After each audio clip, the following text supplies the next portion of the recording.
একদিন বনের ভিতর বাঘ আর শিয়াল বসে বিশ্রাম করছিল। হঠাৎ বাঘ বলল, মানুষেরা সিনেমা বানায়, শুটিং করে, সবাই দেখে, আমরা কি পারি না নাকি?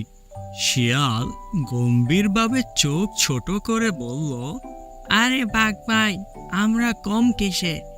মানুষের তো অভিনয় করে, আর আমাদের তো অভিনয় করতে হবে না। আমাদের বাস্তব জীবনই একটা সিনেমা। দেখেন না কত বড় জঙ্গলের সেট আছে। বাঘ লাফ দিয়ে উঠে বলল, তাহলে ঠিক আছে, চল একটা সিনেমা বানাই। আমি হব হিরো আর তুই হবি পরিচালক। শিয়াল বলল, সুযোগ তো একটা পাওয়া গেল, আমি পরিচালক হলে তো আর কোনো কথাই নেই। শিয়াল বলে উঠল, ডান, নাম রাখি বনের বাঘ।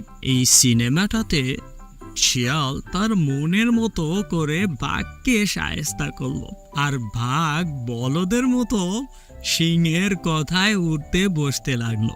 কখনো কখনো কখনো কখনো বাঘকে মাটিতে শুইয়ে ফেলতো, আবার কখনো কখনো পানিতে চুবাতো। বাঘ বলতো, আরে তুই তো আমাকে মেরেই ফেলছিস। শিয়াল বলতো, আরে বাঘ ভাই, এটা হলো ডায়লগ, এটা হলো সিন, এরকম না করলে কি সিনেমা মজার হবে? বাঘ তখন শিয়ালের কথায় আবার পানিতে চুবা খেতে লাগলো। তো বন্ধুরা, কেমন লাগলো আজকের এই ভিডিওটা?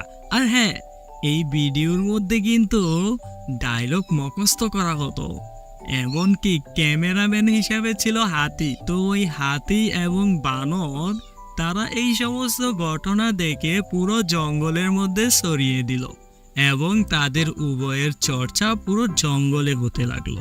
এক সময় বাঘের কানে ওই গল্পের কথা আসলো যে মানুষ এটা নিয়ে বলা বলি করছে এবং বাঘকে ছোট করছে। বাঘ তৎক্ষণাৎ শিয়ালের কাছে চলে গেল এবং বলল, ওই, তুই আমাকে দিয়ে ঠকিয়েছিস, আমার জঙ্গলের মধ্যে আমার সম্মান নষ্ট হয়েছে। শিয়াল বলল, আরে বাঘ ভাই, এটা হলো আপনার সিনেমা সাফল্য পেয়েছে, সামনে নতুন আরেকটা সিনেমা বানাতে হবে।